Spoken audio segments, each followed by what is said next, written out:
Okay. All right. So welcome to the Read Method Insider podcast, folks. Again, this is episode 28. And this time we're streaming live via Zoom and Facebook Live from with Mr. Hopkins from Arizona. And I'm here in the studio in Toronto. As we get down to the end of 2017, I must acknowledge the incredible year that we've had on the podcast featuring the Read Method Insider worldwide in over 40 countries now, with thousands of listeners and growing daily, thanks to special guests here like Mr. Hopkins. I could not have imagined the support and the encouragement that I've received so far. My team and I have received it. So thank you very much to all the loyal listeners as we get down to the end of 2017. With 2 more episodes scheduled for December, we look forward to ending 2017 with about 28 or 29 episodes at least, featuring great guests like Mr. Hopkins and many, many others that have joined me over the last year. You can subscribe to the podcast now on 3 different platforms, SoundCloud, iTunes, Google Play. So in this episode of the podcast, we aim to take on a subject that's becoming relatable and relevant to everyone in sales and in business. And today's guest is the ultimate sales and business professional and has had the ultimate sales and business success.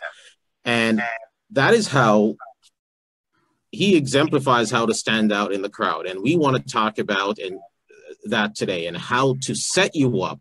All our sales reps out there, fellow salespeople in automotive, real estate, like Mr. Tom Hopkins was, and business, how to stand out in the crowd and to set yourself up for sales and business professionalism and success in 2018. And to take on this subject, I'm pretty pumped tonight to have, for the 3rd time back on the show, Mr. Tom Hopkins. Welcome again, Tom. Well, thank you. I'm excited to be back with you, Harold. Amazing. So just a little bit about you, Tom, that I've rambled on there about the year that we've had, but I want our audience to know why you're on the show again for the 3rd time. And, there's so much that we could say about you. You're recognized as a master sales trainer and as America's #1 how-to sales trainer, written and published over 18 books. Right. Many bestsellers, and one of the latest books, When Buyers Say No. Yes. That's out now. Thank you. You sent me my copy, so I'm reading that slowly and learning a few tidbits from you, so I appreciate that. And you've traveled across 5 continents now training. Yes, I have lived pretty much almost for 40 years, every week getting on a plane and flying somewhere in the world where they have wonderful salespeople, which of course is the lifeblood of our country in free enterprise. And so, yeah, it's been a great life. Well, that's good. That's good to hear. And I know you've coached in 350 different industries across the world, obviously from real estate that you started in to many others. I don't think there's an industry in selling that we haven't customized a program for in all these years. So yes, the art of selling is a very important concept that we all have to, I think, realize is kind of foundational for our wonderful country. It certainly is, especially in today's fast-changing, technologically advanced, economy and environment. Right. The ability to sell, and more importantly, the ability to sell one's self is becoming of utmost importance. So I want to welcome you back to the show. The audience will certainly know who you are, and my audience who have been following us for the last year are always thanking me for having you on, because they appreciate the insight that you bring to the show. So thank you so much and by the way, I'm looking forward to joining you again in March 2nd and 3rd in LA. Oh, yes. Good. You're coming back. I'm excited. Yes. And we'll definitely talk about that to the audience so that our worldwide audience can can get on board and join us in LA for your 2-day workshop. That'd be super. That's nice. So we'll definitely leave the audience with some information on that, and then we'll definitely share that online as well. So, so tonight's episode of the Read Method Insider podcast, folks, it's episode 28. And again, we have Mr. Tom Hopkins here on how to stand out from the crowd in sales and business. And we want to get you all ready and pumped up for 2018. So this is about, Tom, exceeding customer expectations. So in your perspective, how does one, from all those 40 years of traveling the world and coaching, you've seen some people stand out in the crowd. Obviously, you've stood out in the crowd with 365 home sales in 1 year. What do you attribute that most, do you think? How does one go about standing out? Well, as I knew we were going to have this session, I sat down and spent some time saying, what are the key elements that separate mediocre to an average people to the most successful people, not only in sales, but in the business world. And yes, I've come up with some points that I think will be very salient to your listeners, your audience. And I think the first thing you have to say to yourself is, how committed am I to better performance than everyone else? And I believe the word commitment is very important. I had people say to me when they heard that I had 365 homes in a year sold, which of course is an average of one a day, which had never been done in the United States. And I don't think has been done since I did it. I'm still baffled by that stats. Yeah, the long and short of it, the first thing was I was really committed to outperforming my competition. And as I go over these points today, I hope everybody that's taking advantage of our time realizes that in a way we are in business for ourselves. That's right. You may have a company you represent. You may be working for a firm that has a title that is known in your community. But in a way, a salesperson is in business for themselves. And I share that with you this time of year because you have to realize that there's a basic truth of spending money to make money, and you've got to invest in yourself to do better than average people do. Yes. I, of course, came from a construction background. I didn't go to college. I didn't have a lot going for me. But luckily, I found my niche. And I hope the folks listening right now will realize half of happiness and financial success is earning your living doing your niche. Now, I call the niche doing something that's not work that you love to do so passionately that people beat a path to your door to do business with you. Yes.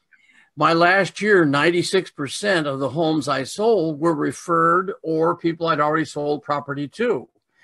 And the reason I say that is that's one of the keys to building a successful career, a business.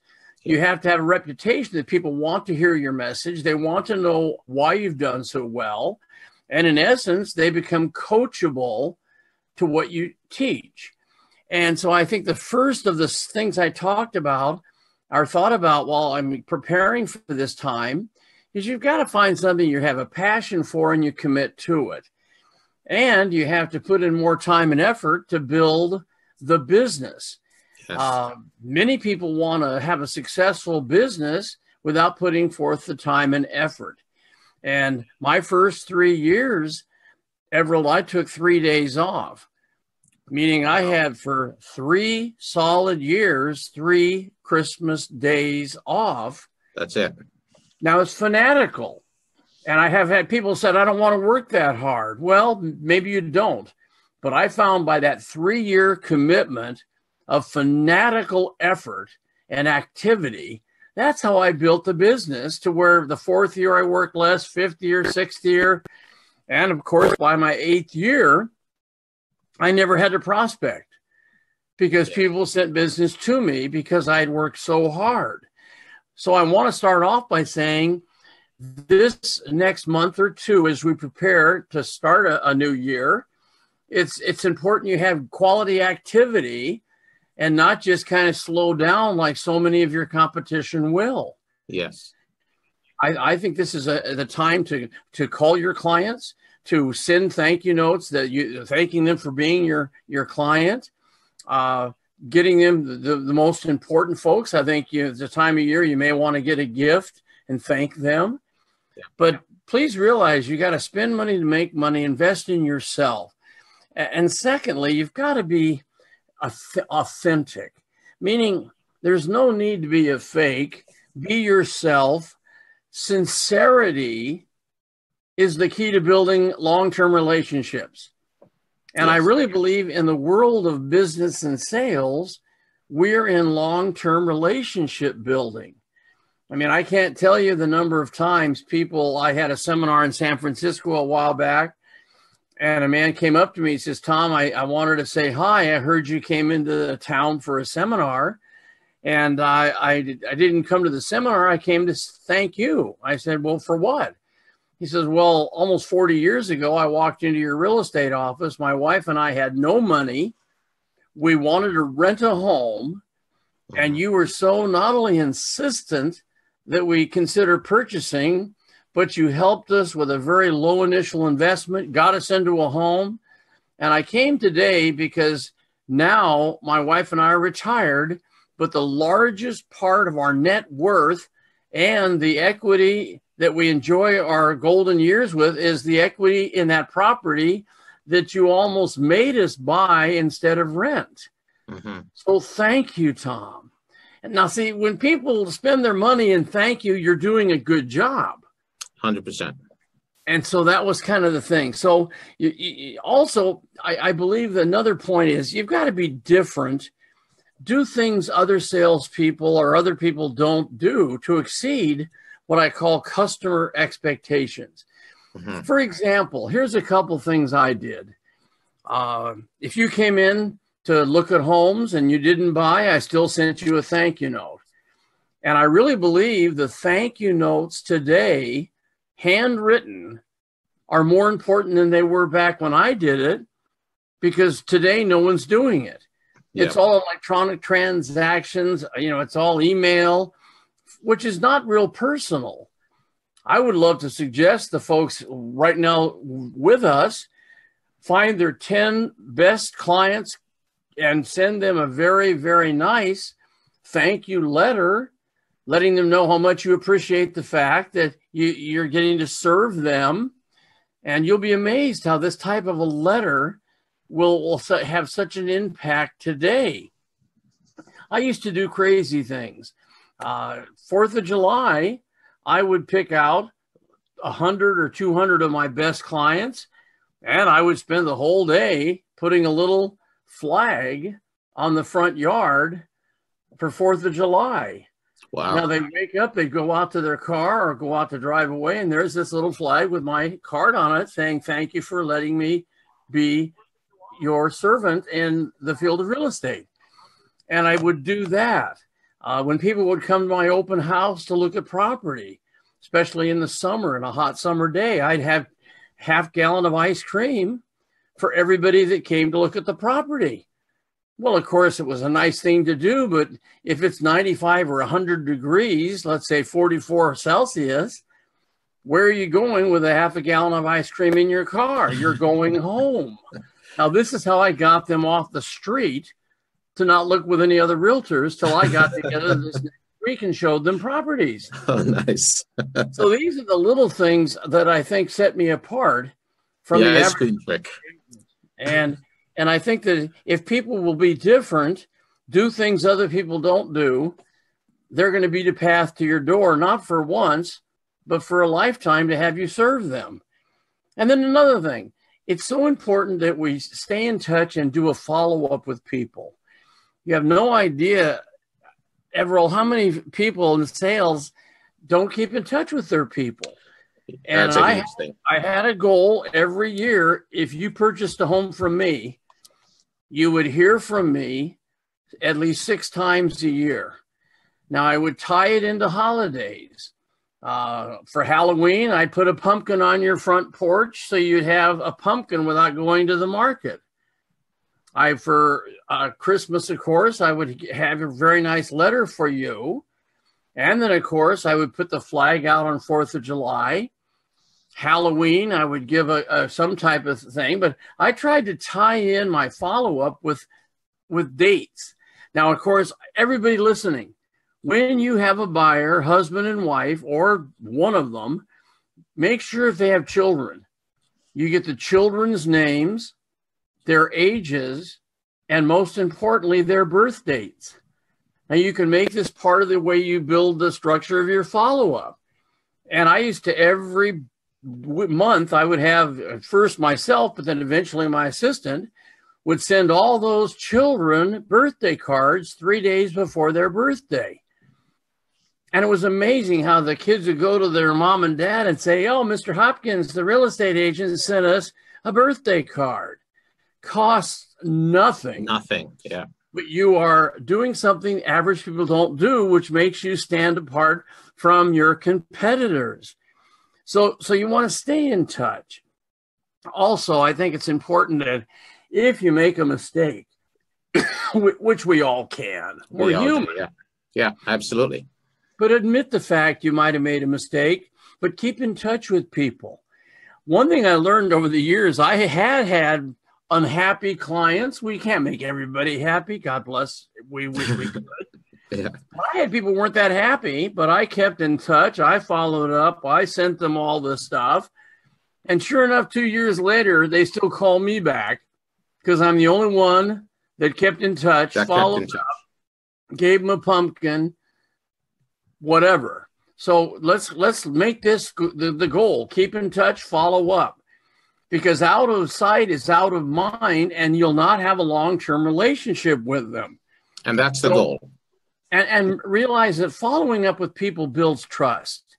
And as we've talked about the last times we've been together on the show, if you had 2 minutes with me and said, "Tom, what's the most important thing I can do to not only make more money, but have a better, happier life?" Work harder on yourself than you do on the job to become a person that people like and trust, and not only have to listen to because you're talking, but want to hear you and listen to you. Because we're doing 3 things in selling. We're educating people on the benefits, we're motivating them to take action, and we're having fun with them. Mm-hmm. We're making people enjoy the time we're together. And I think if you make that part of your life, be different, be authentic, keep in touch, follow up, admit mistakes and fix challenges, and of course, become a follow-up specialist. And if you'll do this, you'll be amazed how you'll build a long-term successful career. And I hope people taking our advice today will realize that it's got to be a long-term. And I think you also have to remember the famous P word. Now, I know many of you know Wayne Gretzky. Yes. Well, Wayne Gretzky, who with the Edmonton Oilers changed that whole city as far as hockey. Yeah. And when he moved to Los Angeles, he happened to buy a home just up the street from us. Mm-hmm. And because I love golf, and we lived on a golf course, and he loved golf, he and I would play golf quite often. Wow. And, one day after we had quite a rapport and friendship build, I said to him, Wayne, I got to ask you something. You, as number 99, the great one, changed the field of hockey here in Los Angeles. Because believe it or not, back then when he first moved there, hockey was popular, but not like it is today. No. And I really believe that Wayne Gretzky can be thanked for making that sport so wonderful for our country.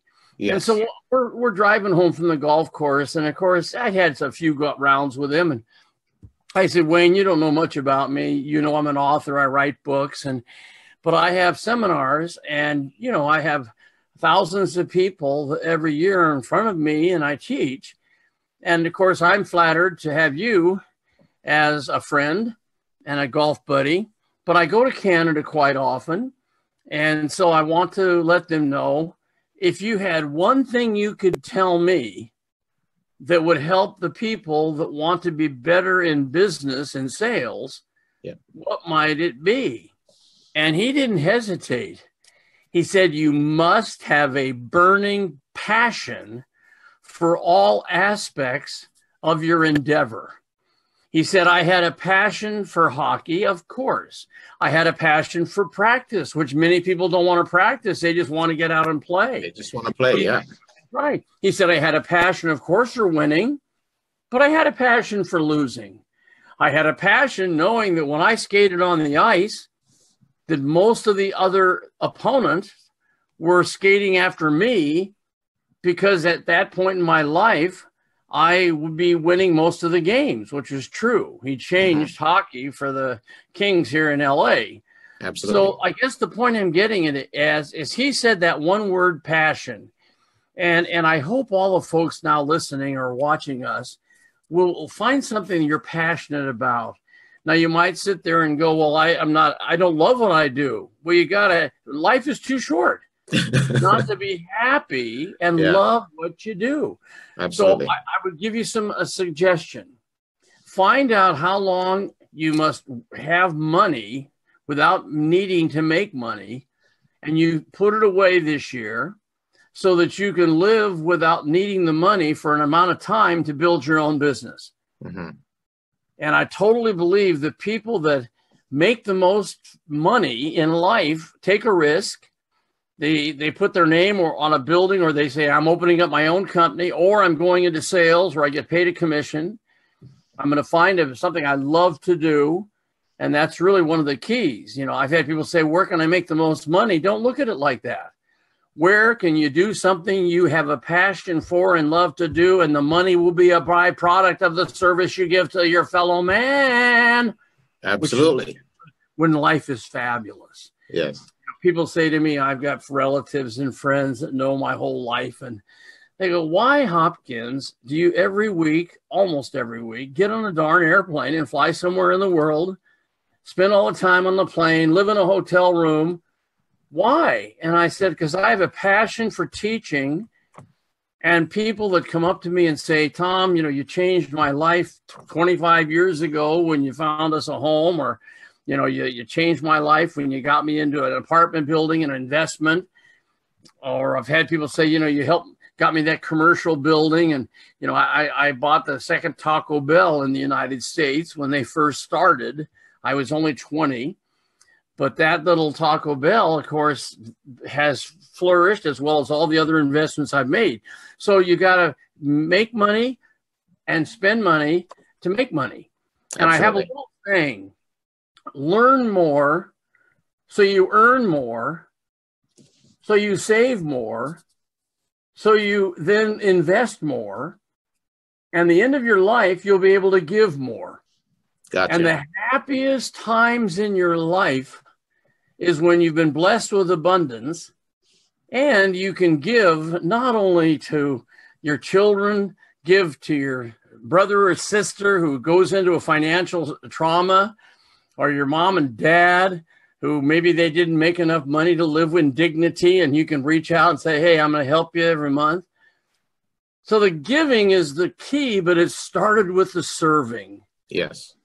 Be a servant, and you'll be blessed with abundance, and thus have the opportunity to give more to others, which is the fabulous way to live. And that's so amazing. So, folks, we've been with Tom Hopkins on the Read Method Insider podcast. It's episode 28, and we are having fun here discussing how to stand out in the crowd for 2018. And Tom is giving us some good lessons here, some good stories, one with Wayne Gretzky, which is great because obviously from Canada, we're right in Toronto where the Maple Leafs are, just a few blocks away from the stadium right now.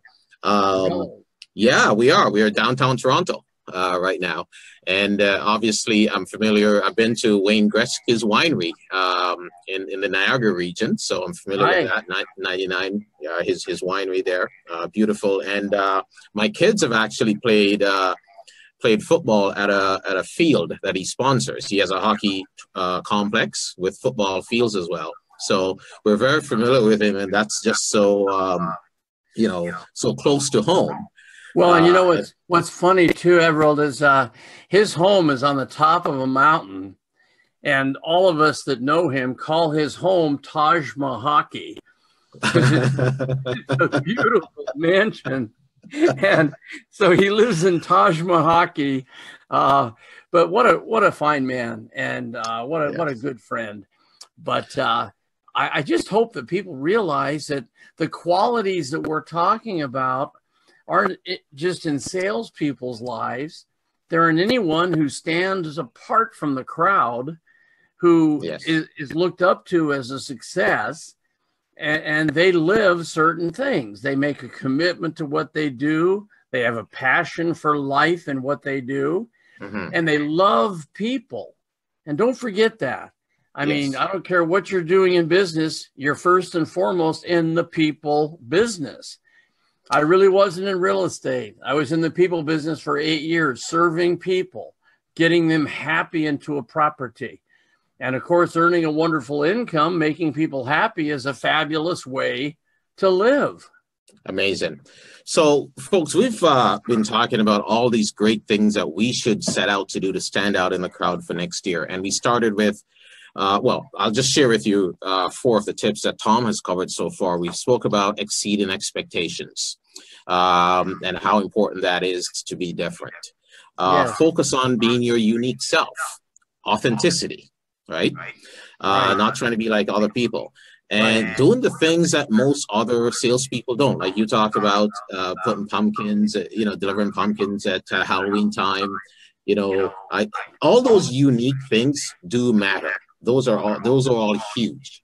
And stay in touch to build those relationships. So obviously following up meticulously or consistently, and building relationships, because those relationships that you forge in the early years do pay exponentially over time. And I find that in my career right now in sales, where a lot of my business is repeat business. I sell the same clients multiple cars over and over and over. So although I'll do hundreds of vehicles, but I won't actually sell to hundreds of clients because I'm selling multiple cars to the same client. So these are such valuable tools that when you make it authentic, when you make the experience unique, when you make it real, when you exceed their expectations, and when you put them first, they only want to deal with you anyways. Why go somewhere else? Well, one idea I love the folks to try, and I did this because I got so darn busy with so many clients that my time was so valuable that I didn't have a lot of time to talk to my clients.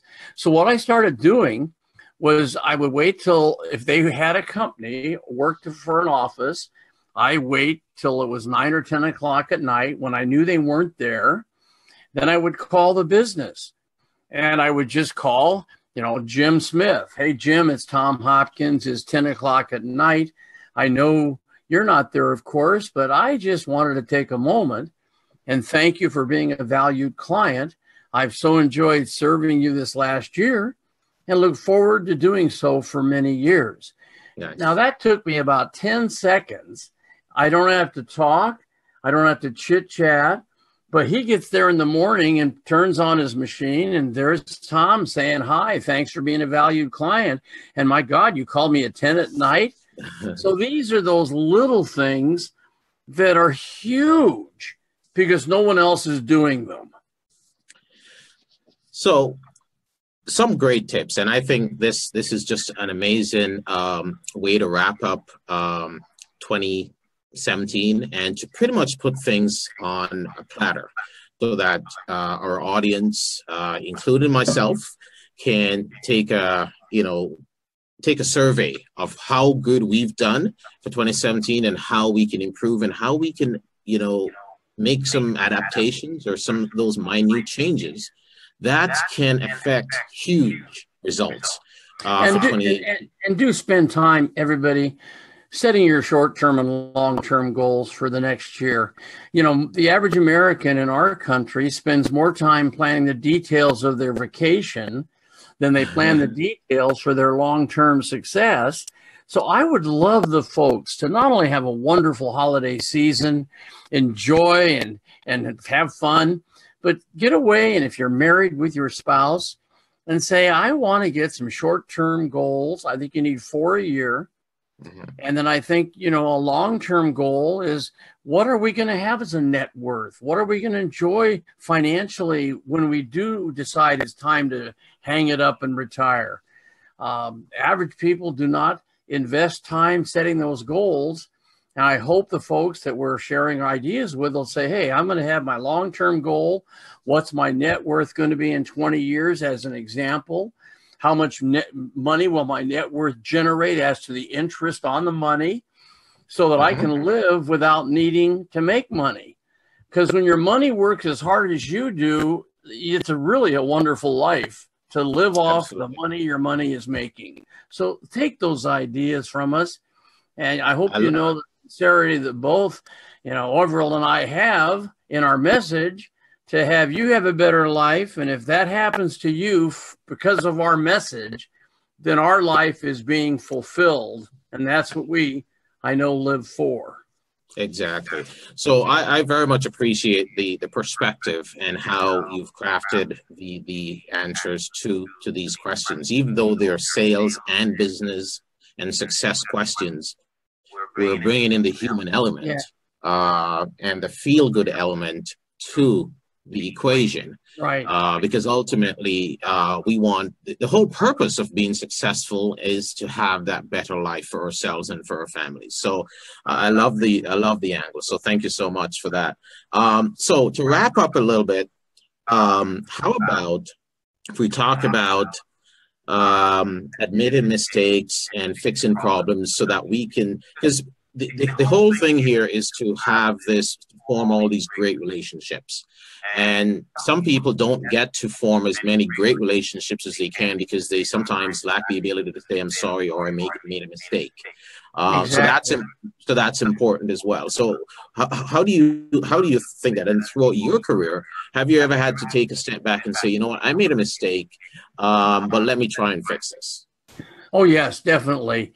As I mentioned to you, you can't make everybody happy.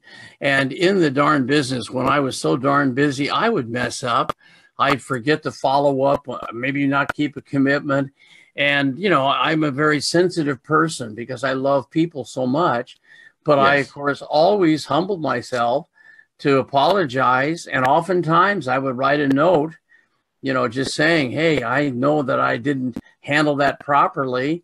And I hope you realize I'm so darn busy and I would never want to not give you 100% of the service you deserve. But thank you for being a valued client. Now, what I also found, even people that weren't that happy, or if I made a mistake or there was a challenge in a transaction, many times not my fault, where you couldn't get the loan or financing because of some challenges in their credit line or whatever, I still found once I kept in touch, followed up, wrote the letter, and then, of course, kept in touch with all the things I did, they'd still 2 or 3 years later, if they were ever thinking about real estate, they'd come back to me because you follow up till they buy or die. And that is so important. All right. So Tom, if we were to, we always try to leave the audience with a few takeaways, so just a couple. I mean, we've gone through about 10 different items here. We've touched on, just so that the audience know again, exceeding expectations, focusing on being your unique, authentic self, do things that most other salespeople don't, staying and keeping in touch, building those relationships, very valuable. Daring to be different, authenticity, your unique self. Be more committed than ever, because obviously people like to buy from, salespeople or business people that are committed. Exactly. Admitting mistakes and sometimes saying, you know what, I made a mistake, or I'm sorry. Maybe I could have done better. And follow through. Always. And one of the last ones I want to leave with the audience is about listening, because there's a lot of clues in sales and business just from listening. Exactly. And I think, the takeaway is I'd love everybody that's on this program to make a commitment to eliminate 5 words from their vocabulary in this next year. And the 5 words are, number 1, don't ever say the price of your product. It's not the price of the vehicle, the price of the home. It's the total investment, because total investment is much more positive than the price they're paying. Mm-hmm. Also, don't use the words sell or sold. We sell a lot of these vehicles. I sold this car. Right away, they hear sell or sold, that you push them into something. Mm-hmm. I never sold a home. I just got people involved in the beautiful ownership opportunity. So instead of sell or sold, we get them involved. So remember that. We don't sell them, we get them involved. And then never call your form, if you have one, a contract, even if you do it electronically. People are scared to death of a contract. Call it the agreement. See, people love agreements. They just don't want to get near a contract. So ask permission to outline your thoughts on the paperwork or agreement. And it's a little word buy, but don't use buy. See, when you buy from us, right away they're going, we're not going to buy today, we're looking. Mm-hmm. So use the word own. It's when you own. People love to own, they're afraid to buy. So we replace the word buy with own. And then, of course, don't ask them to sign anything. Mom and Dad said, don't you sign anything. Ask them to approve or authorize or endorse the paperwork or the agreement. It's amazing how nicely they'll authorize the agreement. They just don't want to sign a contract. Again, the takeaway is 5 words are eliminated and those new words put into your vocabulary, and you watch how much better you do when you're presenting your transaction and closing that beautiful thing called the sale. So those 5 words, folks, are price. Instead of price, use the total investment. Instead of sell, use get involved. Get them involved. Instead of contract, we were talking about the agreement. Right. And instead of buy, we want to talk about owning. Right. And instead of signing a contract, we want to talk about approve or authorize. Approve or authorize the agreement. Great. And those 5 words will increase your sales drastically, because those are 5 words that create fear, and fear is what holds most people back from purchasing anything. So make that a goal, all of you, and if it works, come see me on my website, tomhopkins.com, and maybe you can come see us in LA in March 2nd and 3rd. March 2nd and 3rd, and I'll be there. Okay, we'll both be there. The audiences love him when he comes, because there again, he's a pro, and we both share very similar beliefs and values in our lives. Yes. All right, my friend. Thank you so much. I enjoyed it as well, and we're in similar color sweaters. Mine's a little darker, but it's winter and snowy here now, so we got snow outside. I bet you don't. No, we don't. But okay. We're hoping to get snow up in Flagstaff, where we're going for our Christmas holiday. Okay. So hopefully we get some snow. Well, I'll send our snow your way, because we can do without it. Okay. All right, my friend. Well, thank you so much, everybody. All of you. God bless you and your families. Well, thank you very much, Tom, for being a guest on the show for the 3rd time. I appreciate it. Okay, my friend. Take care. Take care. Bye-bye. Bye-bye.